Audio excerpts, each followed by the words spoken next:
del volcán Chitle hizo que ese pueblo tuviera que emigrar. Otros pueblos se asentaron en las riberas de los lagos, aprovechando la riqueza natural y su clima templado. Los mexicas, quienes admiraban la grandeza de los toltecas, los constructores de Tolan, Xicocotitlan y Tula, eran un pueblo migrante que llegaron del norte a la zona lacustre. Desconocemos su origen, pero los relatos nos dejaron una fecunda mitología.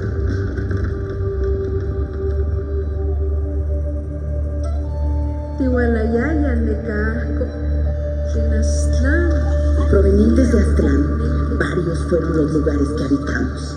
Huitzilopochtli nos ha guiado por un largo camino. Un día encontramos a Huehuete, Sauce y Caña, todos ellos blancos, y rana, pez y culebra igual de blancos. Nuestros sacerdotes y viejos, recordando las palabras de Huitzilopochtli, empezaron a llorar de gozo y a hacer grandes extremos de placer y alegría, diciendo: ya hemos hallado el lugar que nos ha sido prometido. A los días, advertidos por Huitzilopochtli, encontramos la señal anunciada: un águila sobre un tunal. Huitzilopochtli nos ha pedido erigir su adoratorio, ahí donde hemos visto el águila. Nos ordena también la construcción de 4 barrios principales, teniendo al centro su templo, el Huehueteocalli.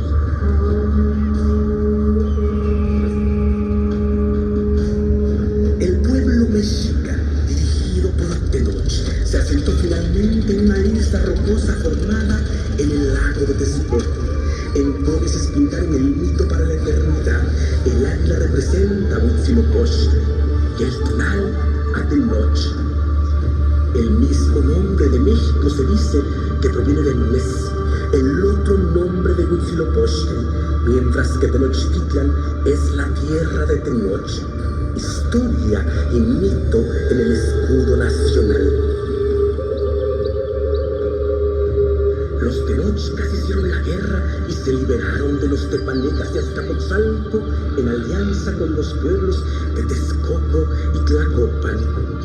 En 200 años los mexicas comunicaron la ciudad con calzadas a tierra firme, separaron las aguas saladas de las dulces con un largo dique en el lago y edificaron acueductos. Como otros pueblos de Mesoamérica, los mexicas crearon una avanzada cultura y un potente sistema económico tributario. Se fortaleció una clase dirigente que cultivó la lengua y la poesía, la danza y la música, que plasmó en códices sus historias y creencias y labró grandes esculturas de sus dioses. En la cuenca, cotidianamente unos 200,000 habitantes se afanan en el transporte de mercancías para los mercados, en la construcción de canales y calles y en la siembra de maíz, chile y calabaza en las chinampas. En el centro del universo mexica, que extiende su vasto dominio hasta las costas del Golfo y el Pacífico, se edifica un extraordinario recinto sagrado. Así se decía, así lo referían las melodiosas y luminosas voces de nuestras ancianas, de nuestros ancianos. Recuerden, mexicanos, que este templo es memoria, esta es casa de los señores del agua y de la guerra, son presentes de la vida y de la muerte.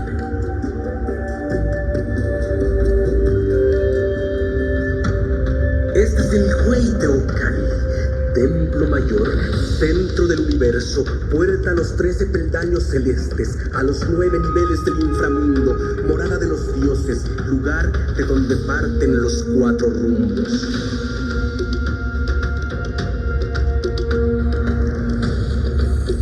En la fiesta del Hueytozostli ofrendamos al dador de vida, Tlaloc, dios de la lluvia.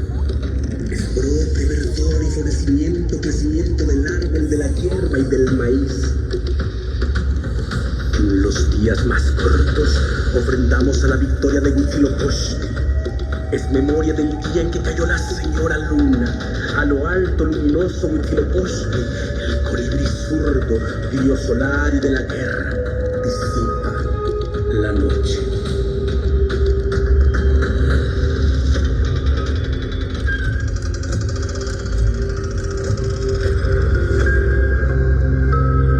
Año 1 Caña.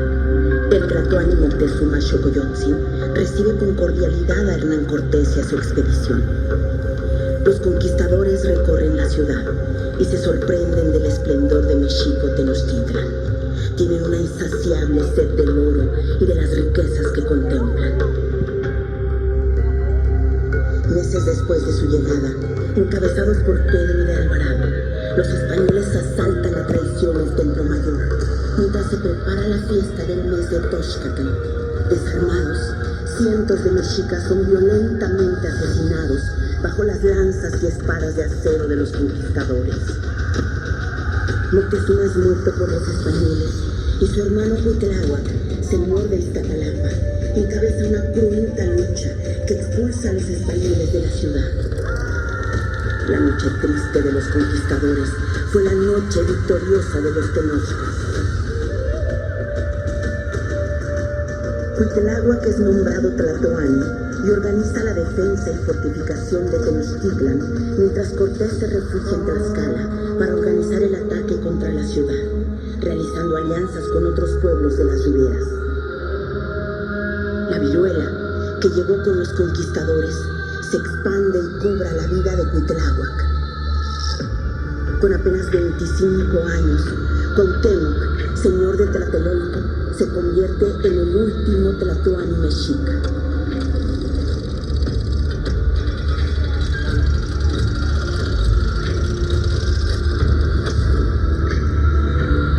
En mayo de 1521 inicia el sitio de Tenochtitlan. 700 conquistadores y sus aliados indígenas cortan primero los abastecimientos de agua dulce y alimentos para lanzarse después sobre la ciudad. En 75 días de sitio, toda la población participa en la resistencia. Luchan también contra la sed, el hambre, la viruela y el dolor de ver morir a los suyos mientras los invasores avanzan. Cortés busca la rendición de sus enemigos, pero los mexicas se niegan. Prefieren morir a ser sometidos. La última batalla se libra en Tlatelolco. El 13 de agosto, Cuauhtémoc es capturado y la ciudad tomada definitivamente.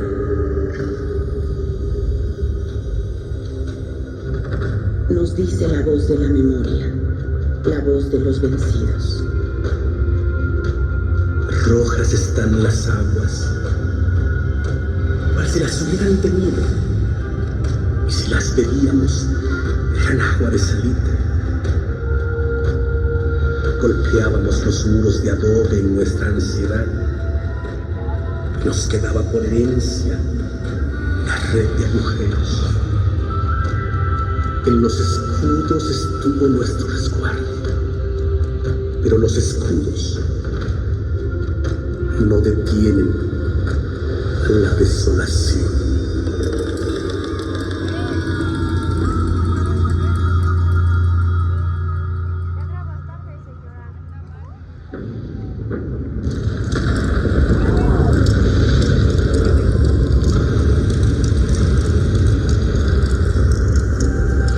México, la capital de la Nueva España, se construyó sobre las ruinas de la antigua Tenochtitlan.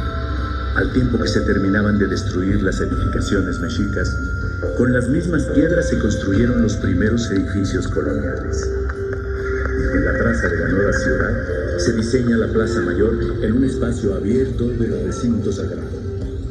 Ahí, Hernán Cortés ordenó celebrar cada 4 meses una ceremonia de poder llamada alardes. Las fuerzas de ocupación mostraban su poderío militar al pueblo ahora sometido. Ahí mismo, los conquistadores construyeron la horca y celebraron los más importantes autos de fe de la Inquisición.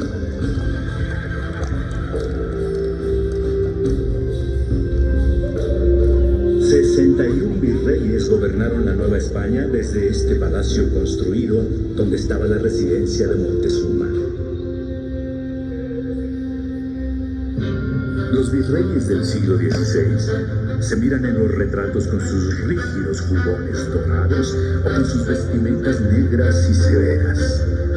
Los últimos, a la moda neoclásica, con pelucas francesas, lunares pintados y casacas de terciopelo azul marino.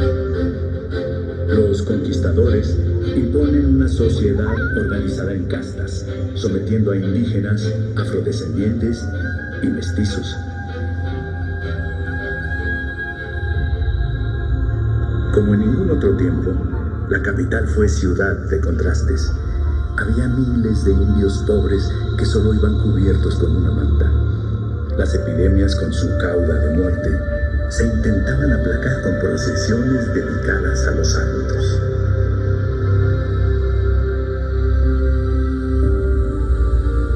En los primeros años de evangelización, se escribió en náhuatl el texto Nican Mopogua, que cuenta las apariciones de la Virgen de Guadalupe al indio Juan Diego de Cuauhtlatoatzin. Fray Bernardino de Sahagún tuvo noticias de que antes de la conquista, los indios acudían al montecillo Tepeacac diciendo: ¡Vamos a la fiesta de Tonantzin! Venerando con ofrendas a la diosa indígena, la gran madre de todos. El fraile contó con sorpresa como muchos indios acudían ahora a la iglesia de Nuestra Señora de Guadalupe, erigida en el mismo monte, llamando también Tonantzin a la Virgen. Devoción sospechosa, Decía Sahagún, porque en todas partes hay muchas iglesias de Nuestra Señora y no van a ellas, y vienen de tierras lejanas a adorar a esta Tonantzin. Al paso del tiempo, la Virgen de Guadalupe se volvió la patrona de la Ciudad de México. Cada 12 de diciembre la basílica recibe a unos 12 millones de peregrinos para celebrar su aparición en el Cerro del Tepeyac.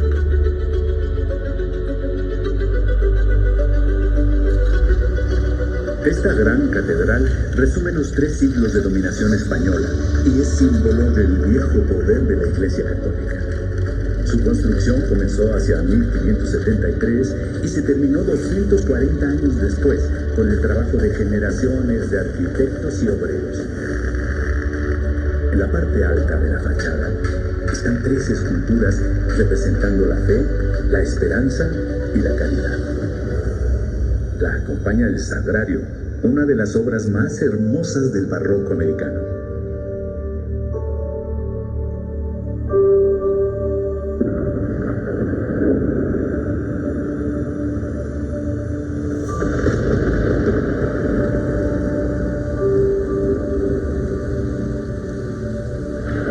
A diferencia de la ingeniería mexica, los españoles buscan expulsar el agua de la cuenca para evitar las inundaciones en la época de lluvias. Inicia así una guerra de 5 siglos por desecar los grandes lagos. Pero ir contra los cauces naturales del agua no fue cosa sencilla. El 21 de septiembre de 1629 vino una tormenta descomunal. Durante 2 días llovió sin cesar. Tlaloc dejó casi por completo inundada la ciudad por 5 años. Solo un pedazo alrededor de la Plaza Mayor quedó a salvo.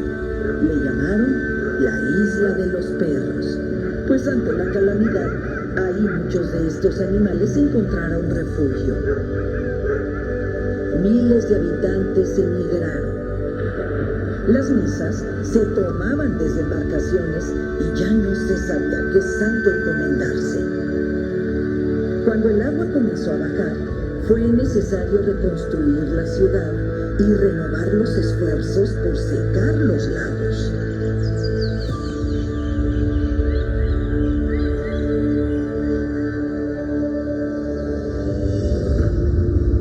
Hombres necios que acusáis a la mujer sin razón. sin ver que sois la ocasión de lo mismo que culpáis. A la luz de las velas, en el convento de la Orden de San Jerónimo, una mujer llevó a su mayor esplendor las letras del barroco en la Nueva España. Sor Juana Inés de la Cruz aprende náhuatl de niña y más tarde latín. Vedada la Universidad para las Mujeres, Sor Juana encuentra en el monasterio el lugar seguro para desplegar su genio. En su lírica, al tiempo que elogia a virreyes y arzobispos, defiende la inteligencia femenina y explica a los antiguos dioses mexicas como versiones inacabadas de la historia de Cristo. A finales del siglo XVII, una terrible epidemia en la ciudad se lleva la vida de la inmortal Décima Musa.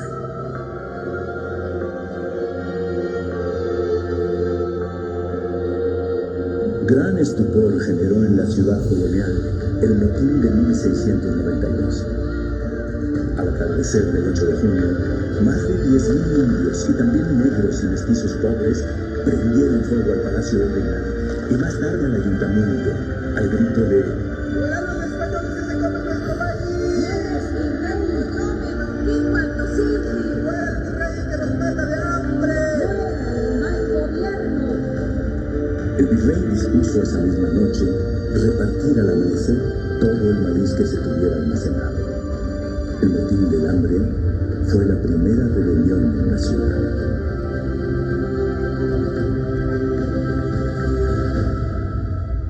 A pesar de la censura colonial, en las últimas décadas del siglo XVIII llegan de Europa los nuevos aires de la Ilustración. Se abre paso la ciencia y el pensamiento humanista. En la ciudad de 100.000 habitantes se fundan instituciones para el estudio de las ciencias, las artes y la medicina, así como nuevos escenarios para el teatro y la música. Con el apogeo de la extracción de plata y oro de América que enriquece a Europa, la ciudad se beneficia. Es la ciudad de los palacios. El nuevo virrey, segundo conde de Revillagigedo, transforma la capital, que vivía en el caos y la insalubridad. Construye acueductos y cañerías, establece el servicio de recolección de basura, anidizándose con una campana que sigue sonando hasta nuestros días. Las calles son empedradas y se les pone nombre, y las casas son innumeradas.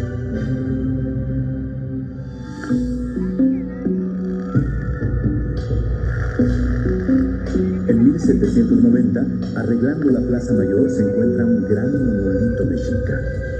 En otros tiempos hubiera sido destruido, pero la curiosidad hace que el virrey disponga a exhibirlo en la universidad. Sin embargo, con el hallazgo, una gran cantidad de indígenas acuden a venerar la escultura con velas y ofrendas. Espantado, el clero hace que la deidad sea enterrada de nuevo, pues decían que la escultura hacía renacer en los indios su vieja idolatría.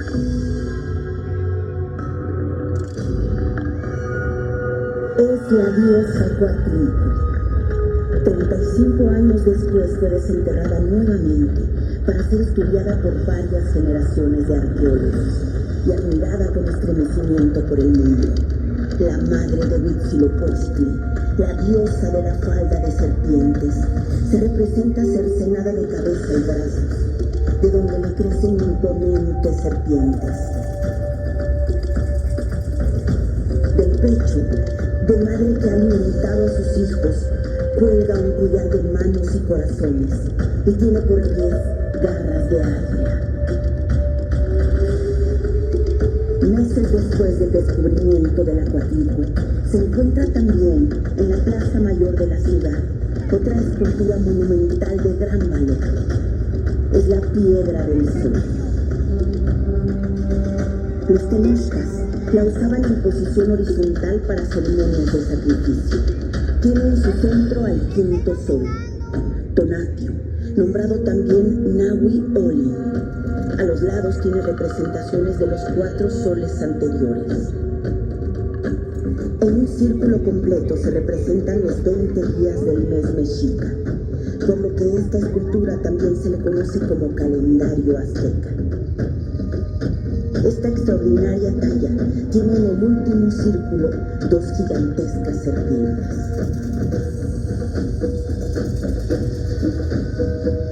Durante más de 100 años, la piedra del sol estuvo encontrada en un costado de la catedral y hoy, junto con la cuatrícula, forman parte del gran patrimonio cultural que resguarda el Museo Nacional de Antropología.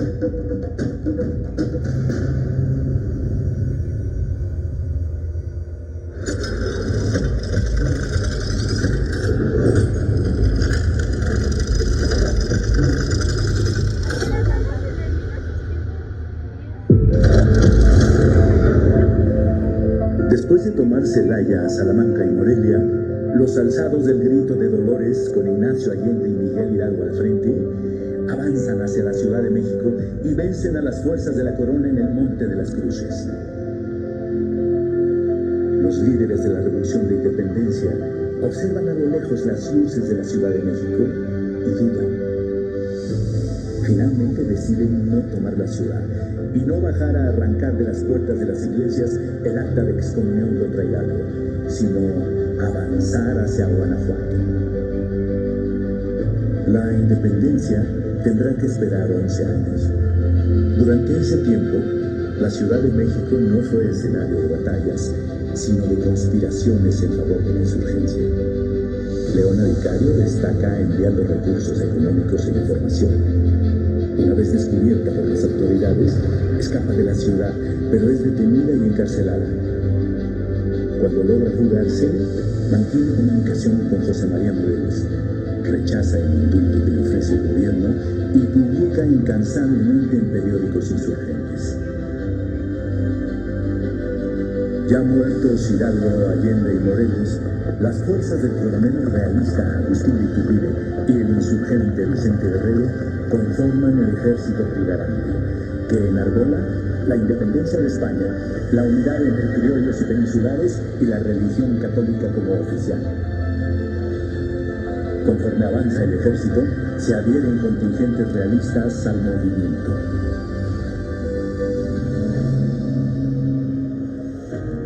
Con 180,000 habitantes, la ciudad se ilumina con lámparas de aceite encendidas por los serenos. Los aguadores reparten el agua cargándola hasta los domicilios. Las mujeres de todas las clases visten con rebozo y la bebida más común es el pulque. Los pactos firmados en Córdoba abren las puertas de la capital a los independentistas. El 27 de septiembre de 1821, la Ciudad de México recibe al ejército trigarante. Desde muchos edificios se cuelga la primera bandera tricolor. El desfile se transforma en una enorme fiesta popular y al día siguiente, la Junta Soberana firma el Acta de Independencia.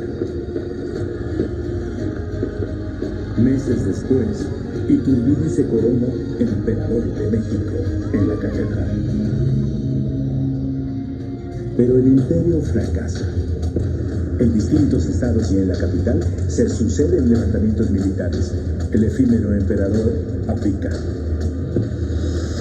En la Ciudad de México se reúne un nuevo congreso que aprueba la Constitución Federal de los Estados Unidos Mexicanos. Nace la República, formada por estados libres y soberanos, y el Distrito Federal como capital y sede de los poderes. Tras las elecciones, en Palacio Nacional toma protesta el primer presidente de México, Guadalupe Victoria.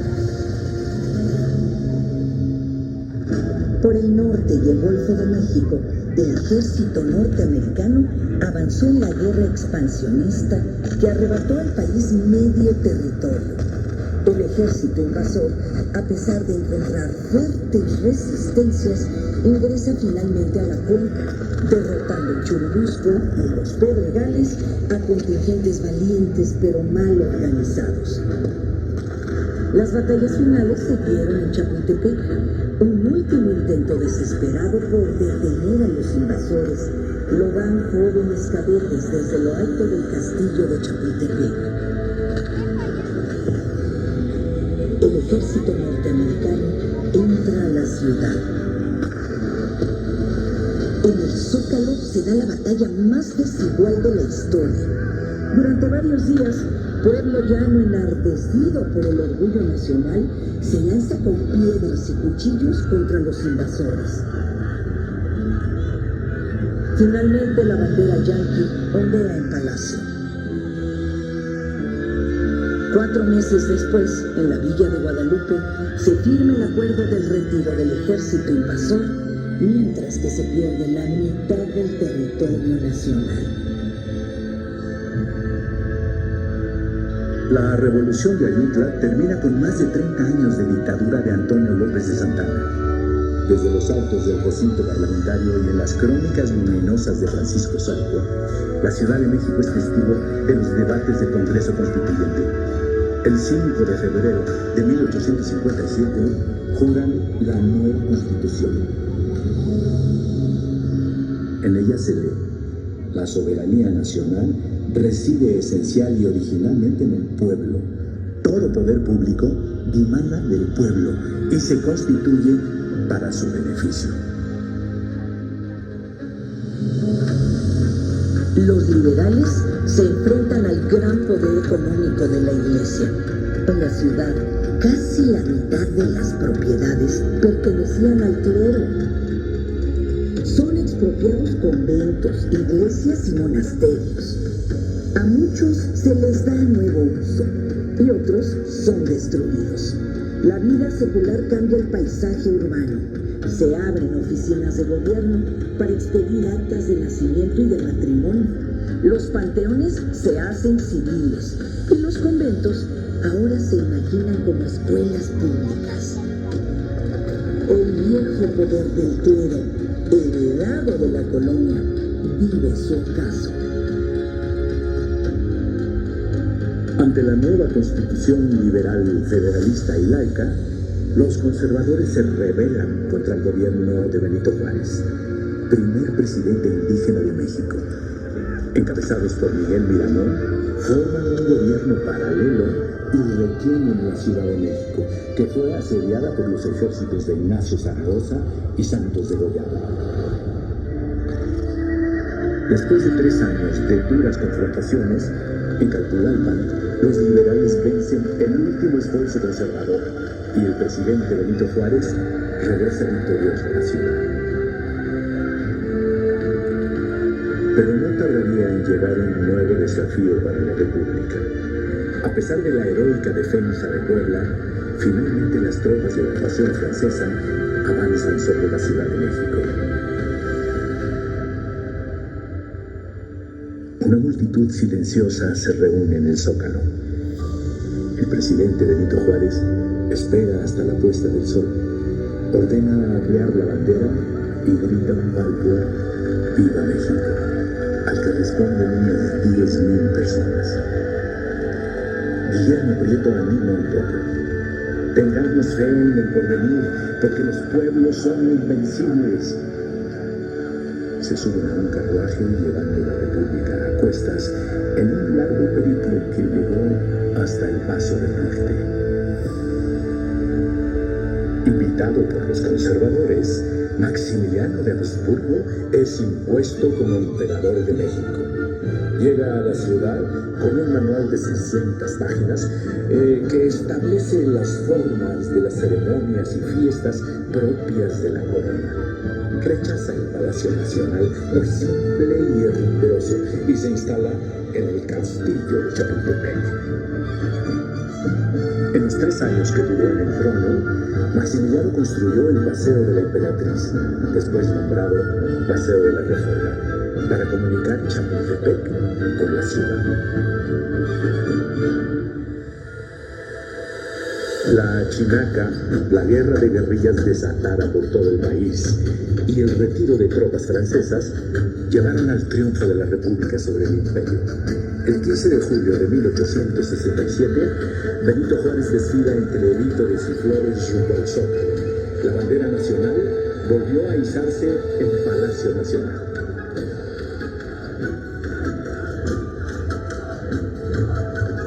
Después de muchos enfrentamientos entre los liberales, Porfirio Díaz ganó la guerra civil contra el gobierno de Sebastián Lerdo de Tejada, tomando el poder durante los siguientes 35 años.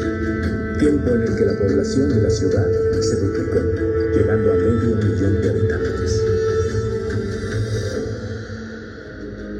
La dura explotación del trabajo obrero y campesino consolidó a una clase capitalista. El positivismo francés influyó en la cultura y fue guía para la transformación de la ciudad.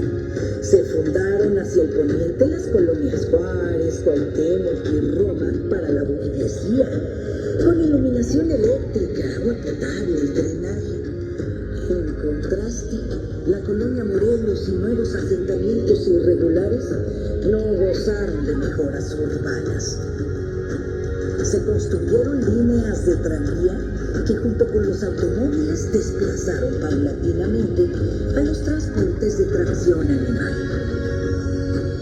En la agonía de la dictadura porfirista se inauguró la columna de la Independencia, con la victoria alada que tiene en sus manos una corona de laurel para los héroes y una cadena rota de 3 eslabones por los 3 siglos de colonia.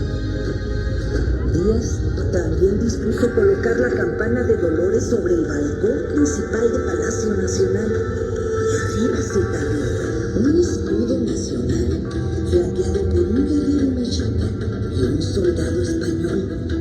Más tarde se concluiría el Palacio de Bellas Artes y el proyecto porfirista del Congreso de los Diputados se transformaría en el monumento a la Revolución.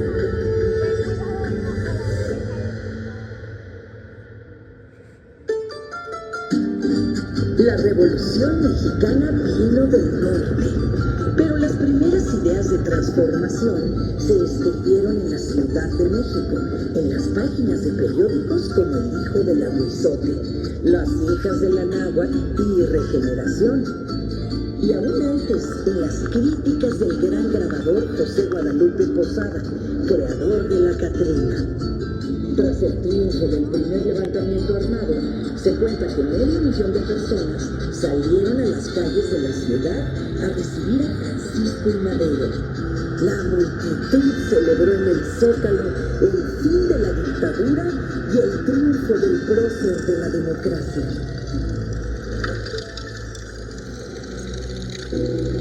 Pero el voto popular y Porfirio Díaz en el exilio no fueron suficientes para acabar con el viejo régimen. Poco más de un año después, llegó la noche de los servidores. El embajador de Estados Unidos y los generales Félix Díaz y Bernardo Reyes fraguaron la asonada. Tomaron por asalto Palacio Nacional, pero pronto fue recuperado por soldados leales, montado en un caballo de gran alzada y rodeado de jóvenes cadetes y gente que se sumó espontáneamente a la comitiva. Madero acudió a Palacio para hacerle frente al golpe de Estado. Durante 10 días, la ciudad se paralizó. Se contabilizaron más de 5.000 muertos entre las filas maderistas. Por las noches se veían en la ciudad hogueras quemando cuerpos insepultos. Finalmente, el responsable militar de la defensa maderista, Victoriano Huerta, traiciona al presidente y el golpe se consuma. Madero y Pino Suárez son detenidos en Palacio Nacional y asesinados detrás de la penitenciaría de Lecumberri. Nació Emiliano Zapata en un risueño pueblito del estado de Morelos que se llama Nenecuilco. En 1911 el arma se levantaba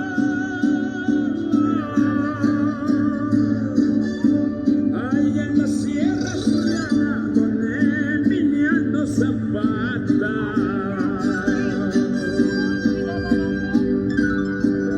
Los alzamientos contra Huerta crecieron por todo el país. La revolución vivió los meses más cruentos, hasta la derrota definitiva del viejo ejército porfirista a manos de la División del Norte. En un año, la Ciudad de México vive la entrada y salida de 7 ejércitos. A finales de 1914, la ciudad espera temerosa la llegada de los ejércitos de Pancho Villa y Emiliano Zapata. Es el México profundo que con los anhelos de tierra y libertad impulsó a sus propios dirigentes. Unos días antes, Villa y Zapata se encuentran en Xochimilco, donde se reconocen y hermanan. Los trenes de la División del Norte llegan a Tacuba y el Ejército Libertador del Sur entra a caballo para encontrarse en el Paseo de la Reforma. Entran al Zócalo por la calle Francisco y Madero, bautizada así pocos días después por el propio Pancho Villa, a iniciativa de la presidenta del Club Maderista Lealtad, María Arias Bernal. No son los bárbaros que alertan los periódicos, son hombres y mujeres del campo que toman la ciudad en orden. Acompañan al presidente interino, Eulalio Gutiérrez, para instalar el gobierno de la Convención de Aguascalientes. Durante más de 8 horas, 30,000 hombres desfilan rumbo al Zócalo. Villa y Zapata saludan desde el balcón principal de Palacio Nacional a una multitud que los ovaciona. En un salón de palacio se toman una fotografía para la historia.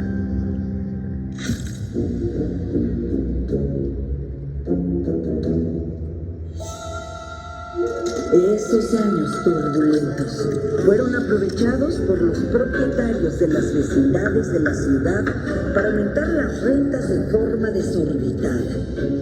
En 1922, un grupo de jóvenes comunistas promueve la organización de un sindicato de inquilinos.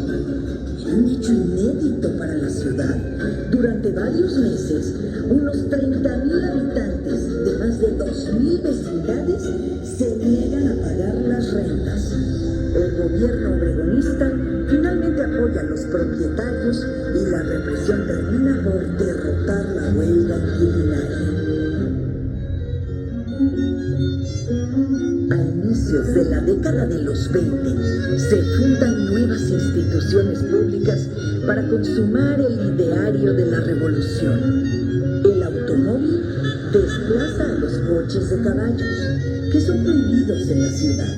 La nueva jefatura de tránsito instala los primeros semáforos y establece el sentido de las calles. La ciudad ve con curiosidad a jóvenes que se suben a los andamios a pintar grandes murales en edificios públicos. Van vestidos con overoles de obreros y rechazan la pintura de caballete que acusan de burguesa. El movimiento muralista considera el arte un instrumento educativo, de denuncia y combate. Pintan al pueblo, su historia, a los protagonistas de la revolución y reivindican el pasado indígena. El muralismo mexicano cosecha admiración en el mundo. Destacan David Alfaro Siqueiros, José Clemente Orozco y Diego Rivera, quien pintó durante 12 años sorprendentes murales en el Palacio Nacional. Al paso del tiempo, la ciudad atesora un valioso patrimonio artístico que podemos disfrutar en edificios y espacios públicos. Al igual que en la pintura, en la ciudad surgen expresiones nacionalistas en la música, la danza y la literatura. Entre otros, Carlos Chávez y Silvestre Revueltas componen inspirados en la música popular mexicana, mientras Nelly Campobello brilla con su literatura y renueva la danza, investigando los ritmos de los pueblos indígenas.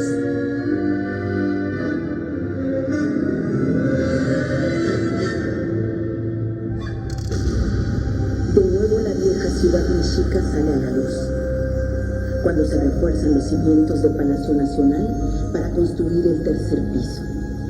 En 1926 se encuentra una escultura con fascinantes significados. Alfonso Caso la nombra el Teocalli de la Guerra Sagrada. un basamento piramidal con 13 escalones, número de los niveles del cielo mexica, y en la parte alta se representa un templo. Es la casa de Huitzilopochtli, quien está con Moctezuma Xocoyotzin franqueando al sol. En el plano horizontal está la diosa de la tierra, Tlaltecutli. A los costados están representados 4 dioses, y en la parte posterior la sorpresa es mayor. Está el emblema de México Tenochtitlan, y en la parte superior la fecha de fundación, 2 casas. Con sus garras, el águila se sostiene de unas tunas en forma de corazones humanos, pero en lugar de la serpiente, el águila lleva en su pico el símbolo Atl-Tlachinoli, emblema de la guerra. Los mexicas representan en esta talla su vocación guerrera y la función divina de los sacrificios humanos para alimentar a Huitzilopochtli y a Tlaltecutli, para mantener el ciclo de la vida, el orden del cosmos.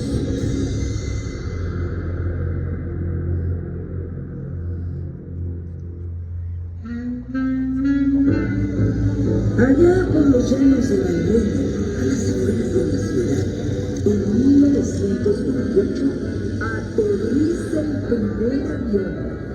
En el paisaje urbano se ven proliferar antenas. Todos quieren tener una radio para escuchar música. La ciudad crece y por esos años el pueblo de Tacubaya se integra a la zona urbana del Distrito Federal, que había sido trazado como un círculo perfecto con un radio de 2 leguas. Aún están lejos los pueblos a los que se llega en tranvía, como Villa de Guadalupe, Azcapotzalco, Tacubaya, San Ángel, Xochimilco y Tlalpan.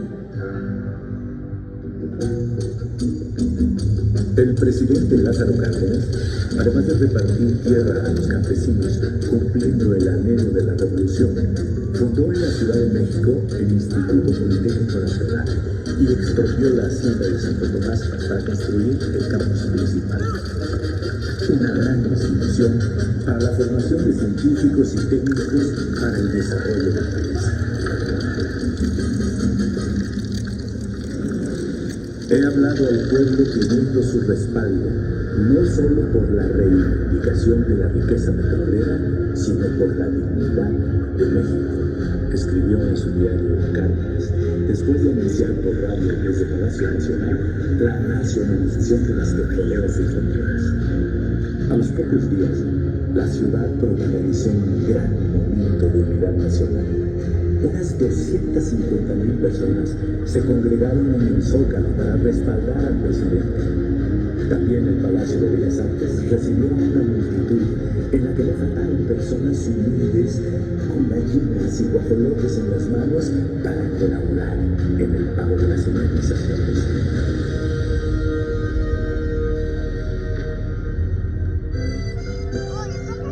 En la década de los 40, la ciudad se divierte en los teatros de revista, en los salones de baile, al ritmo de danzón, mago y cha-cha-cha.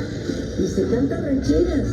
Muchas son canciones de migrantes que llegan a la urbe y que extrañan la vida campirana. La ciudad se rinde ante las canciones de José Alfredo Jiménez, que suenan todas las noches en Garibaldi. La vida cultural se transforma gracias a las grandes salas cinematográficas de 3,000 y 4,000 espectadores. Nadie se pierde las historias que protagonizan los galanes Jorge Negrete y Pedro Infante, las bellezas de Dolores del Río y María Félix, las inolvidables Sara García y Vitola, el Pachuco Tintán y el Peladito de Cantinflas. Es la época de oro del cine nacional.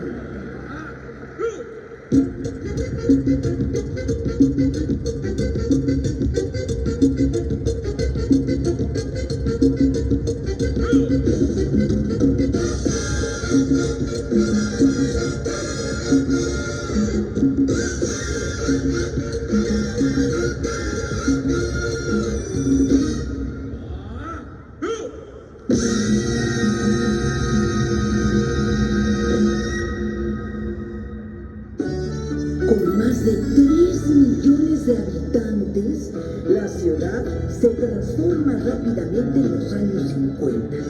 Sus límites se extienden hacia el norte, formando una franja industrial con barrios obreros y la imponente refinería de Azcapotzalco.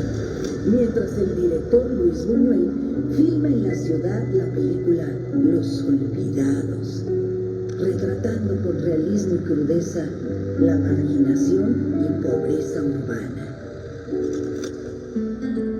Ernesto Uruchurtu, regente de la ciudad, durante 14 años, se encarga de construir decenas de mercados públicos, entubar ríos como el de La Piedad y Churubusco, abrir avenidas y construir el viaducto, al tiempo que impone una hipócrita moral conservadora, cerrando teatros y centros nocturnos.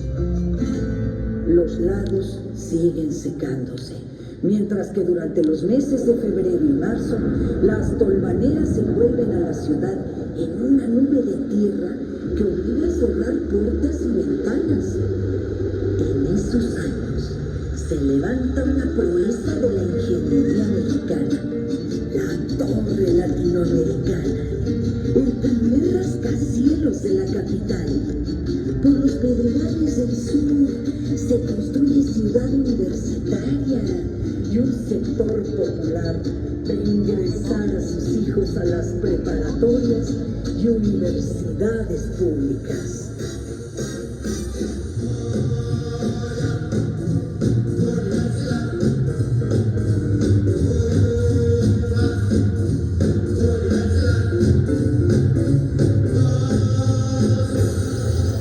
El régimen postrevolucionario moderniza el país, pero no acepta disidencias. Cuando campesinos o trabajadores protestan, son reprimidos y sus dirigentes, como los ferrocarrileros Valentín Campa y Demetrio Vallejo, terminan en la cárcel. El 26 de julio de 1968, granaderos reprimen a estudiantes en el centro histórico. Ese último agravio ya no lo perdonaron. Estalló la indignación juvenil contra el autoritarismo. En poco tiempo, miles de estudiantes declararon huelga en decenas de universidades. Se organizaron en un consejo democrático y enarbolaron un pliego petitorio que demandaba el fin de la represión y la libertad de los presos políticos. La Ciudad de México es el epicentro del movimiento.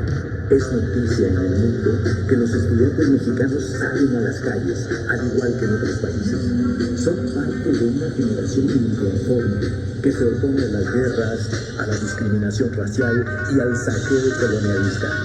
Los estudiantes del 68 se inspiran en las revoluciones sociales, bailan rock and roll, cantan nuevas canciones de protesta, popularizan la minifalda y viven la liberación sexual. El movimiento del 68 se organiza en brigadas para informar a los habitantes de la ciudad y recibe el apoyo de mucha gente. Organiza asambleas, mítines y festivales para contrarrestar las descalificaciones del gobierno. El presidente Díaz Ordaz rechaza el diálogo que propusieron los estudiantes y el 27 de agosto los desaloja violentamente del Zócalo. Días después, escuchando solo el sonido de sus pasos, 100.000 estudiantes regresan al Zócalo en la marcha del silencio. La respuesta del gobierno es aún más violenta. El ejército ocupa Ciudad Universitaria y las instalaciones del Politécnico. En la Plaza de las Tres Culturas, unos 10.000 jóvenes escuchan sentados en el piso a los oradores del Consejo Nacional de Huelga. Piden que el ejército desocupe los planteles educativos y que cese la represión. El mitin transcurre tranquilamente hasta que un batallón del ejército ingresa a Tlatelolco y abre fuego. Los estudiantes corren aterrados, muchos son heridos y varias decenas caen muertos en la plaza. El gobierno miente una y otra vez. Los periódicos reproducen la mentira. Dicen que los estudiantes abrieron fuego contra los soldados, pero los 300 dirigentes que terminaron presos durante varios años no dejaron de hablar. Los miles de participantes contaron sus historias y el libro de testimonios de Elena Poniatowska fue escrito con fuego eterno. La verdad se abrió paso sobre el crimen de Estado ordenado por el presidente Díaz Ordaz. Por eso, el 2 de octubre no se olvida. Honraré a los caídos luchando, Tlatelolco no fue su final. Un glorioso vivir tendrán cuando construyamos una nueva sociedad. Movimiento estudiantil, contigo estoy.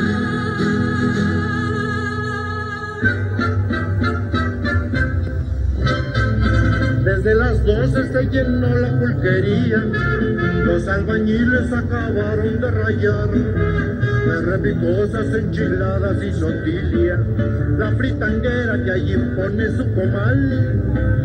Sábado Distrito Federal, sábado Distrito Federal, sábado Distrito Federal.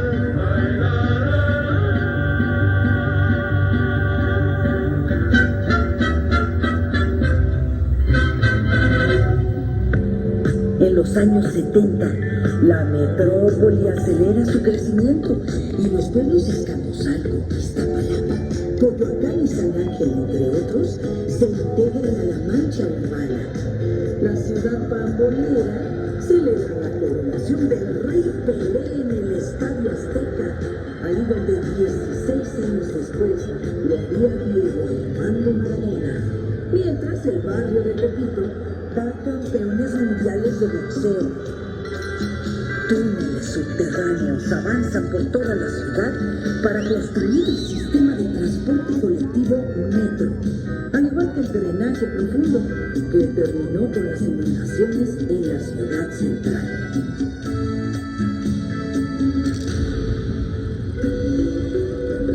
La antigua ciudad se hace presente de nuevo en 1978 para recordarnos su grandeza. Se descubre a Coyolxauhqui en su lugar original, al pie del templo mayor. La diosa está muerta y desmembrada. Su cabello evoca el cielo nocturno y en las mejillas tiene cascabeles. En brazos, piernas y cintura lleva serpientes amarradas. Cuenta el mito que los hijos de Coatlicue, Coyolxauhqui, diosa lunar, y Huitzilopochtli, dios solar y de la guerra, se enfrentan.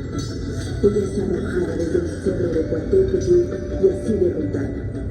Los antiguos mexicanos veneran a los opuestos complementarios para mantener la armonía. El sol derrota a la luna. Huitzilopochtli necesita de Coyolxauhqui.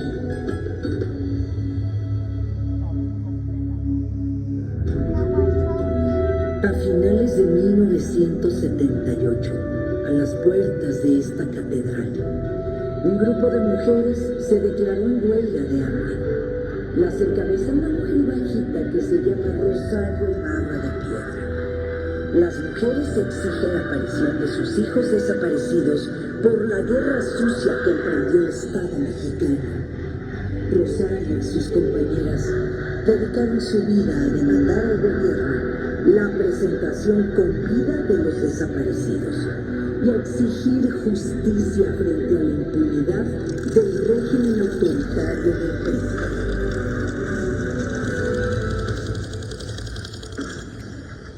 Siete de la mañana con 19 minutos.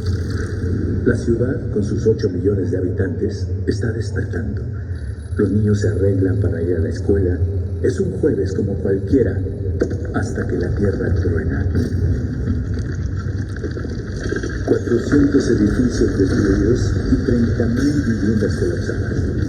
El gobierno reconoció 7.000 fallecidos, aunque se estimó varios miles de personas más que perdieron la vida.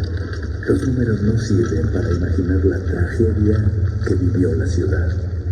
Apenas pasó el ruido de los derrumbes, se escuchan los primeros gritos de los sobrevivientes. Miles de personas se organizan para retirar los escombros con las manos. cerca de 4.000 vidas se rescatan. Muy pronto, los habitantes de la ciudad organizan cientos de albergues y llevan agua, alimento y cobijas para los 150.000 damnificados.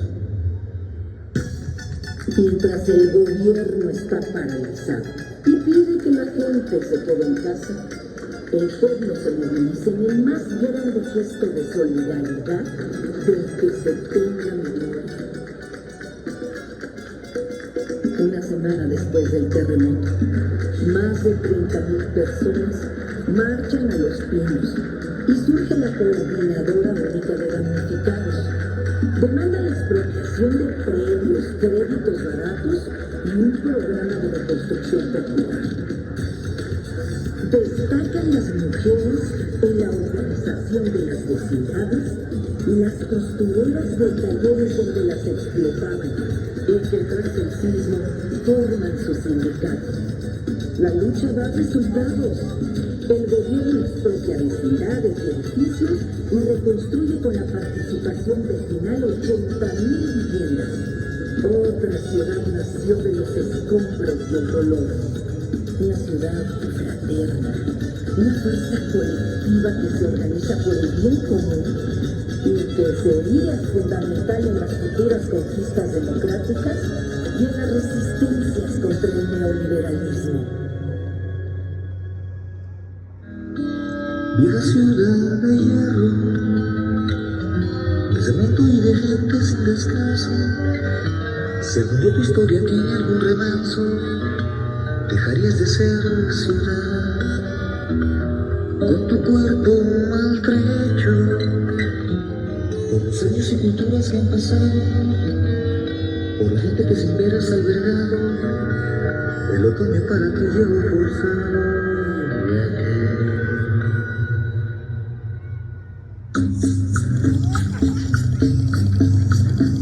Las crisis económicas que azotan a México hacen que la ciudad siga siendo receptora solidaria de miles de inmigrantes del país. La urbe crece con la autoconstrucción. La gente hace sus casas con sus propias manos en lotes o predios ocupados y surgen colonias populares que se autoorganizan y luchan por servicios básicos. La privatización toca a la puerta de la Universidad Nacional en 1987. Una nueva generación de estudiantes recupera el zócalo para la protesta y logra evitar las cuotas en la Universidad Nacional. Pero la fiebre privatizadora que impone el gobierno en los años 80 afecta a la ciudad. Se venden, por ejemplo, las grandes salas cinematográficas y se liquida la empresa pública Ruta 100, que llegó a tener 7.500 camiones y nos invaden peceros y microbuses. Como los ríos y cañadas que alimentaban los viejos lagos, las fuerzas democráticas crecen en la ciudad. Los estudiantes del 68 y sus hijos del 87, los damnificados del terremoto, los colonos del movimiento urbano, los maestros democráticos y muchos otros movimientos, sindicatos y organizaciones hacen de la ciudad el centro de la resistencia nacional. A pesar del fraude en 1988, el PRI tiene que aceptar su derrota en la Ciudad de México y una vez conquistado el derecho a elegir a los gobernantes del Distrito Federal, el desmantelamiento del país encuentra un freno en el gobierno local. La vida de la ciudad opositora no es fácil. La falta de agua, la contaminación que nos ahoga, la precarización laboral apenas se sobrellevan con la esperanza de un nuevo proyecto de ciudad que amplía las libertades democráticas. Se conquista el derecho a interrumpir legalmente el embarazo y se celebra la diversidad en la Marcha del Orgullo Gay, que llega al Zócalo sin impedimentos desde 1999. La Ciudad de México una vez más se dispone a trastornarse. Con el cambio de siglo, finalmente detiene el enloquecido crecimiento de la mancha urbana hacia el sur para proteger la zona de conservación. La ciudad protege a sus viejos y establece la pensión universal. Beca a sus estudiantes, construye el segundo piso del periférico y ve aparecer el metrobús y las ciclovías. De estar prohibidos los conciertos, abre el zócalo para los rituales contemporáneos del baile y la música. Y es la ciudad que se moviliza contra el desafuero de su jefe de gobierno y contra el fraude electoral.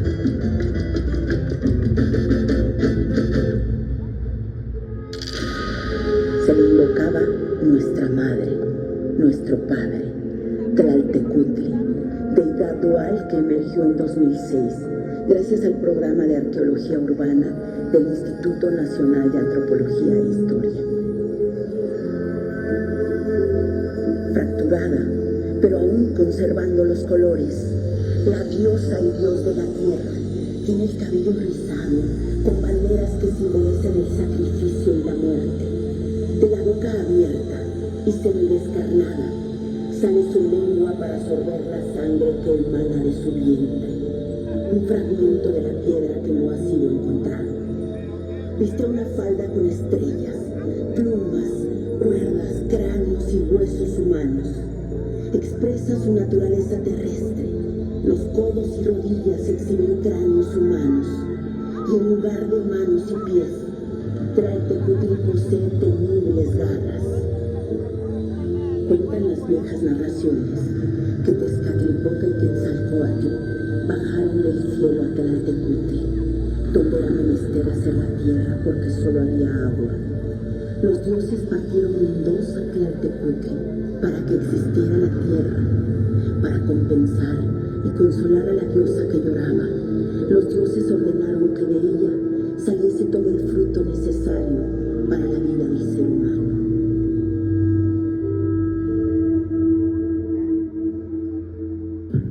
La Ciudad de México y la zona conurbada integran una metrópoli en la que vivimos la delirante cantidad de más de 22 millones de habitantes. Transporta cotidianamente a 3 millones de usuarios en los 4.000 vagones naranjas del metro. Y ahora, la ciudad se mira desde lo alto del cablebús. Es la ciudad con 350 mercados públicos, con el histórico mercado de la Merced y la central de abastos, donde 70.000 trabajadores alimentan a la ciudad bajo 32.000 paneles de una inmensa planta solar.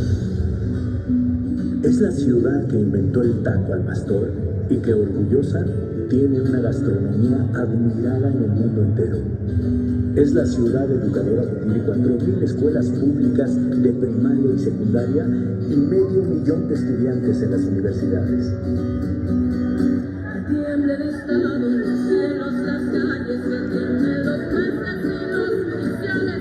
Hoy a las mujeres nos quitan la calma, nos sembraron nada, nos crecieron nada. Es la ciudad que lucha por la igualdad de género. Ha elegido a 2 mujeres jefas de gobierno. Inauguró el Paseo de las Heroínas para honrar a las mujeres que hicieron historia. Y el movimiento feminista desborda las calles cada 8 de marzo.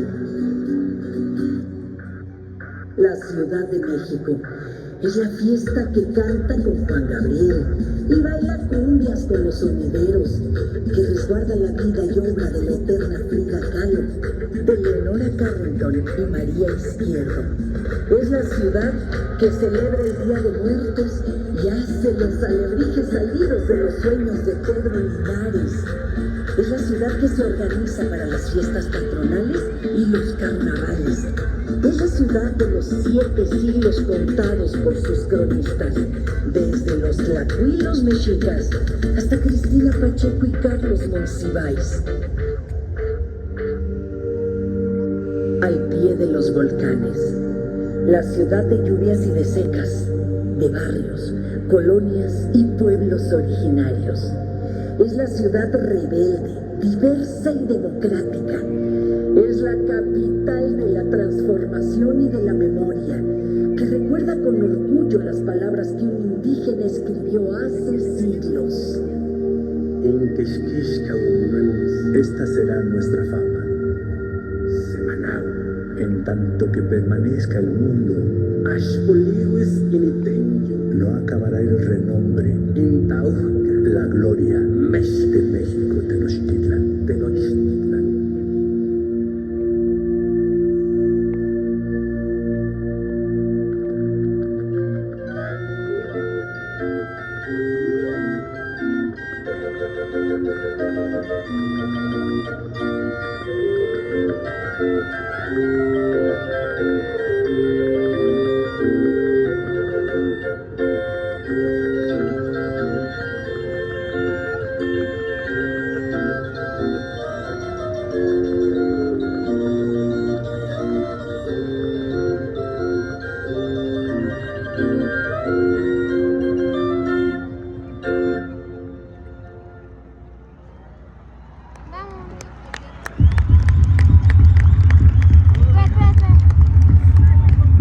Ciudad de México, capital de la transformación.